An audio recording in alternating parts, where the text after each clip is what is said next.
Today is Saturday, May 31st, and I am covering Congresswoman Maxine Dexter's town hall in Gresham, Oregon.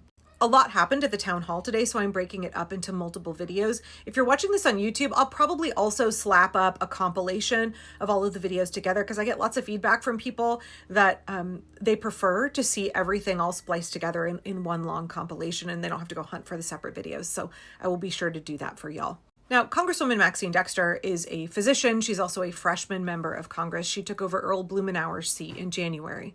And I'm sure she thought she would be enacting really positive pro-public health, pro-climate change fighting legislation when she got into Congress, because she thought she would be working with President Kamala Harris. And I can't really conceptualize what it's like for freshman Democratic members of Congress, especially those in the Progressive Caucus.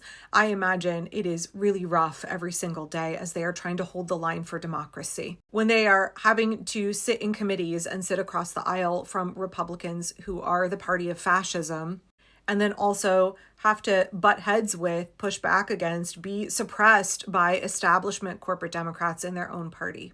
I do not envy any progressive member of Congress right now, but I so appreciate the fact that they are fighting hard for all of us and for democracy.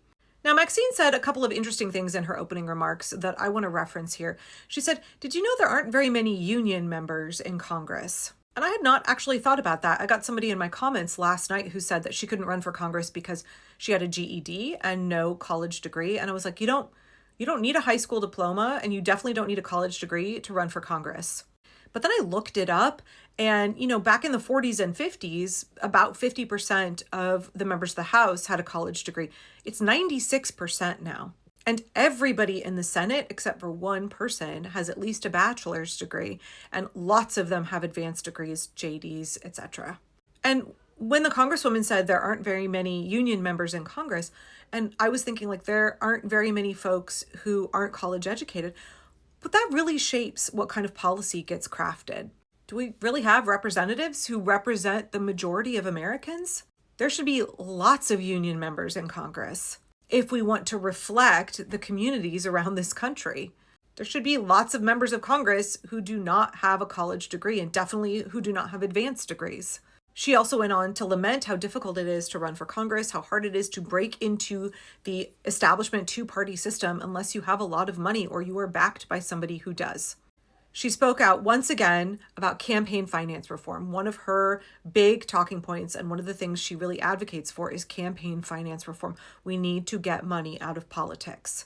And obviously that's not going to happen in America right now, where our government is basically just a giant grift for Donald Trump, where Congress is prioritizing the profits of corporations and the interests of lobbyists above the American people and above the Constitution. I think Maxine is right to continue to talk about campaign finance reform and how we need a government that works for the people, not for big business. And the way that we get that is that we get our money out of politics and we have comprehensive campaign finance reform. I completely agree with her. I think she needs to keep bringing that up, even if it's not possible for that to pass right now, because I think that's a very compelling talking point for both sides of the aisle. Part of what is so compelling to conservative working class Republicans is this, Democrats are the elites. Democrats are a corrupt party. People look at Nancy Pelosi and how she won't pass legislation that makes it illegal for members of Congress to buy single company stocks. People on the right look at corporate establishment Democrats and they see corruption. They see the prioritization of special interest and big business very much the same as Republicans are doing. And they're not wrong. And so I think Maxine is absolutely correct. We need to keep pushing campaign finance reform, that it is something that is popular with everybody. Corporate greed and corruption in our federal government, the fact that we have a government that is making it harder for the average working class person to have any quality of life whatsoever, while we now have the greatest wealth disparity in the history of this country, that is a compelling message for everybody across the political spectrum who's working class. The Congresswoman then went on to say, since Trump took office, he has been focused on cutting federal funding that serves families and working people. His focus has been on wrecking the things that we care about and that make our lives better.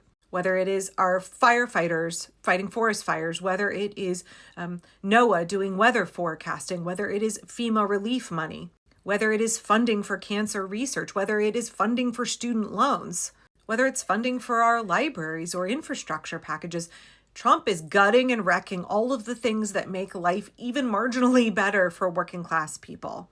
Also, the super rich can get a giant tax break. She then went on to talk about this big, beautiful bill or big, terrible bill or whatever people are calling it now, Trump's reconciliation package. It's not just Trump's, it's all of the Republicans. We need to make them all own it. They are all pushing for things that are awful for all of us.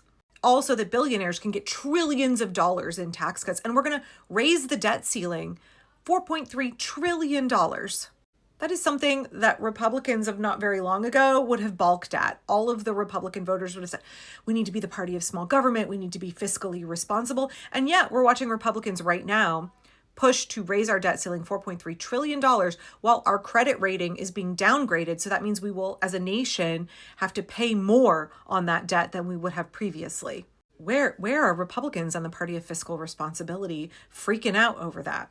I think Rand Paul is like the only one. But Maxine made a couple of good points about this reconciliation bill that I think we should lean into, we should really listen to. She said that Trump and the Republicans are currently ripping away the very thin margin of security that working class people have right now in order to give tax breaks to billionaires. She called the reconciliation bill not a budget, but a tax scam.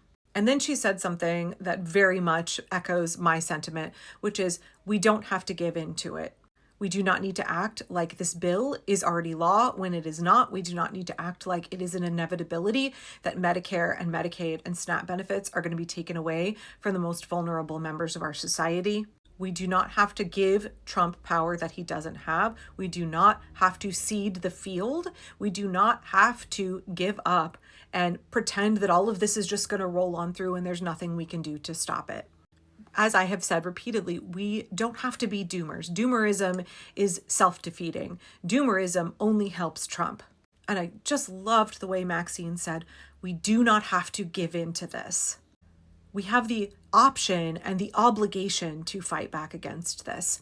They can't win as long as we're still fighting. So if you are feeling really despairing right now, if you're feeling like everything is big and scary and you want to give up hope and that all is lost and all of those negative thoughts or influencers preaching doomerism, all of that is getting to you right now.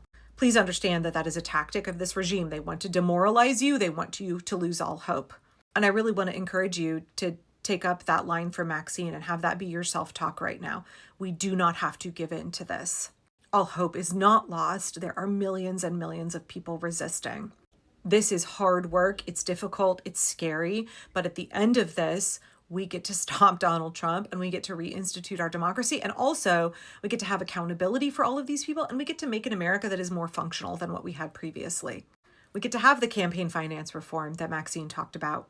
We could fund healthcare for all. We could make sure that every working class person in this country has a higher quality of life.